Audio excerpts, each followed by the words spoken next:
1, 2, 3, go. We are now we can start. Seems like That's a insane. boring thing to drill down on. It's so refreshing having you back, Tom. Thank you. Congratulations. Why don't we? Let's really dig into what it would be like if the leash holder had a hangnail, and we'll do Tom's 30 got on a that. finite amount There, of good time. night. Let's watch the Darkfriend Social real quick. Oh, Tom, you're gonna love this. I'm already mad about the table. Oh, it's at a house. Well, yeah. Where do you have parties? Wait, is that a star-shaped house? 6-pointed star.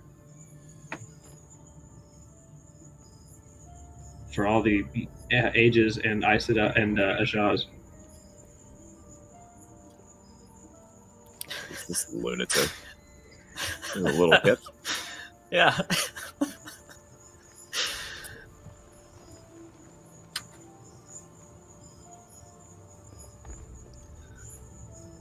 I love Tom just being like, who's this lunatic? Oh, the kid? I don't really know what to make of this. Probably the best thing you said all day. The production value does look much better than season 1. Yeah, I agree. Yeah.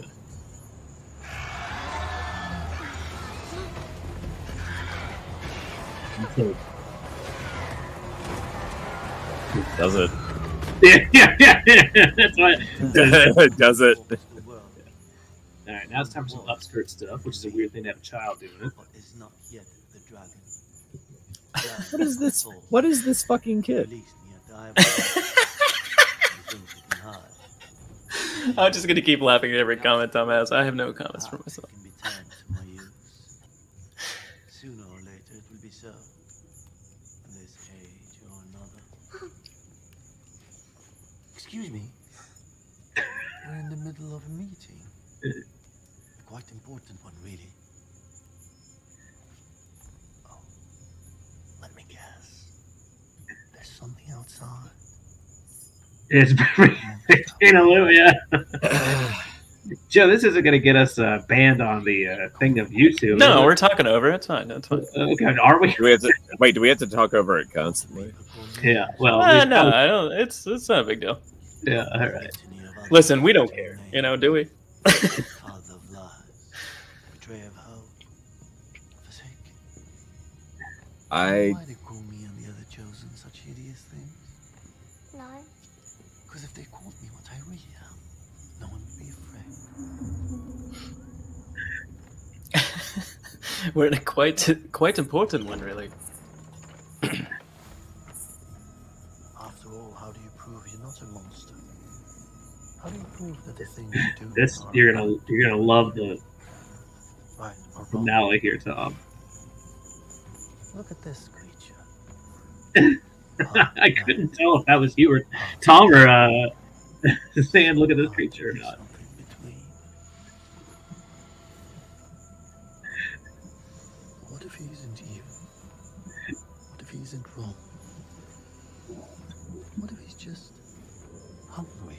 Is it weird there's so many crickets there, wherever this Darkfriend Social is? That's That's all actually quite normal. Look how humid and foggy it is outside there. Needs the closed captions on. You know what, Noman Garden? Next time I will do that. Oh, actually, I mean, there probably won't. Well, there will be a next time because we'll have. Probably won't be a next time. We'll have low gain to look at next week. Yeah. Tom? I hate everything about this.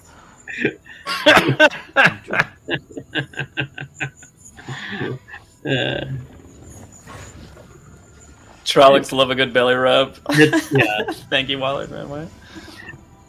So we covered parts of this. Was it last week? I was with Taffy. When Taffy. Yeah, with Daffy. So 2 weeks ago. This is so bad. Hold on. We're not done. We're not done yet. No, that's it. That's it. No, isn't there the paid and fame thing? Oh, you know, wait. No, that was on his way. That was on our way out. We probably talked Oh. about that.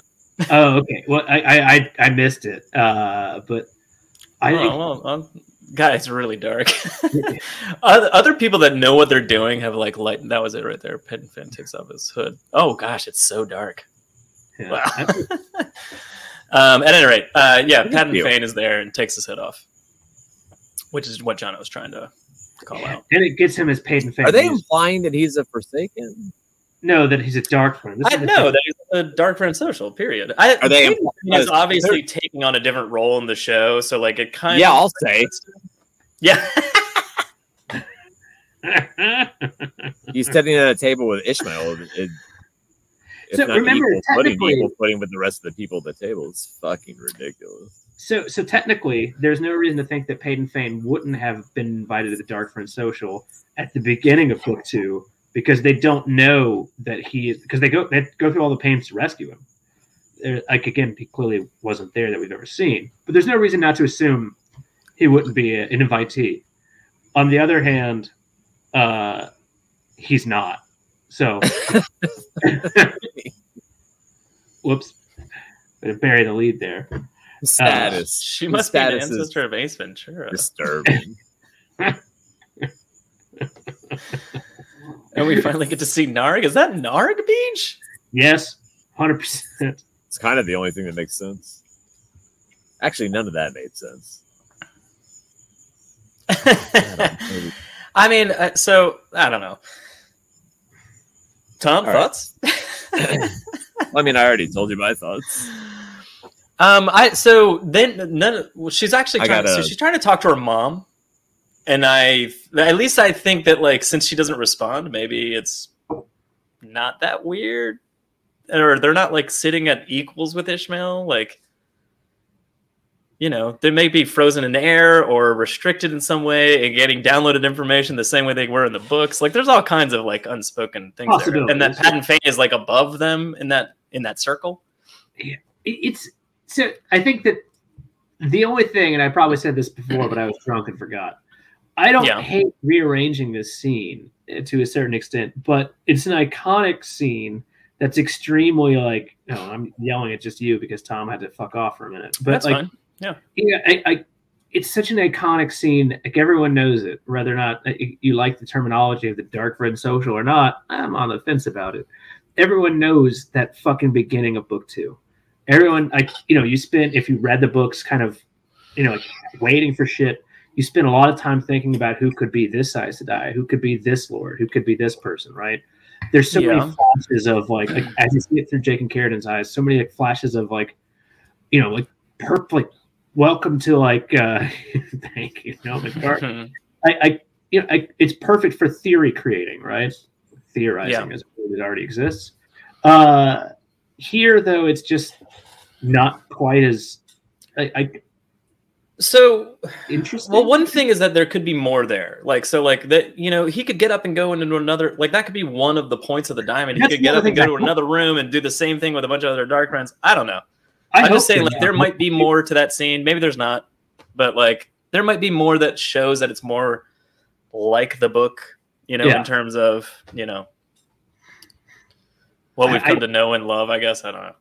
I'm still fascinated by the entire location, right? Like, it's at someone's house, presumably a nice house, but Trollocs are running up to it. So, like, what the fuck's going on there? Is it near the Blight, or is this just a strange? No, I mean, those are probably Paddington Finn's Trollocs that, like, go off and run off and have fun later,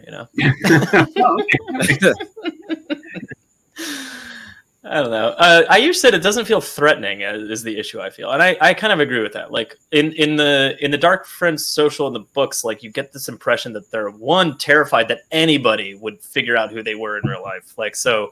Only having a hood to like your waist or something and just revealing who you were to the bottom of the table while a little girl crawls around seems a good way to do it on TV, but also very antithetical to the books, So like it's also don't stand up when the meeting's over. Everyone just sits there. Everyone just slides backwards from their chairs. I don't need the viewpoint of the kid if you just want to have people walking around and give me visual clues. Like, I don't understand why the kid needs to be there. We need to see it through her eyes. I assume like she's also a clue, and we're gonna find out who dark friends are. It'd be more interesting if they were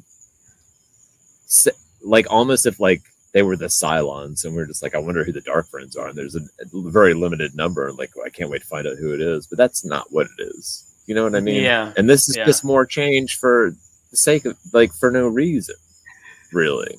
I don't know if it's for no reason. I think it's to convey visually what they conveyed very quickly with words in the book. It's hard to do that in the show. Yeah, it's definitely for a reason you can justify to yourself if you try hard enough to do it. For sure. Yes. But I don't think it's for an actual reason. Fair point. So fair point. A very valid point. Like the weird dispelling of tension by like first you have these fucking Trollocs coming. And it's, look, for people who have kids, which would be these dumb shits and not this guy. Maybe you're concerned about like the uncle issue. Are we supposed to be worried about this girl because he's evil? That's kind of where I'm going. I mean, I was when I first watched it. I was like waiting for him to be like, "Here you go," and like throw her at the Trollocs. That'd be great. It just doesn't happen. You're like, "Oh, okay, I'm not threatened anymore." That would make it so much creepier though if it's just kind of like, "Hey, touch him." By the way, and like it just hands her to the Trollocs to be like either eaten or raped, and that would make like, oh, he's really fucking evil and dark. Like that would be a fascinatingly disturbing turn. Not what happened. It makes it seem like there's way less Dark Friends in the world. It's not threatening. It doesn't make him seem scary to the other Dark Friends that are there. Like it's just Yeah. Again, at least in this vignette we see. Who knows what else is going on. Yeah, I mean, again, yeah, like I don't remember the length of time of all the cold opens from the beginning for the first season. I'm sure they vary in length, but like the one where Rand's mommy is fighting a bunch of people, like on Dragonmount, is quite long. It's a long, so maybe there's more to that scene that we're not seeing. So I mean, like, who knows? Maybe we'll see a little bit more, and it gets across that threatening moment that Ayush is looking for, and it gets across the fact that there's more Dark Friends in other rooms that he's talking to at different times. And maybe even explains why they're wearing robes that are only halfway up their bodies. I mean, in the book, the viewpoint of the character, you can tell he's a big deal in the world and a big swingy dick and really impressed with himself and not scared of shit. And he leaves here terrified of fucking every single thing that's ever happened. And instead, our entry point into this is a little girl. And same thing. Yeah. Poor CGI Trolloc bashing into a wall and then standing there to get petted, I guess. And I guess are we supposed to be afraid because of Ishmael because the Trollocs just stand there for him? It would be better if they were. I don't. Fuck it, man. As we were watching that, I was like, full robes, Numbing Garden. As we were watching that, I was just like, man, I'm not even gonna pretend to watch second season, but I'll watch it. You're gonna, yeah. I can't wait to put in some obvious clues of whether he did or didn't watch it and get the quick negative, like, oh, I didn't. You'll never figure out whether I watched.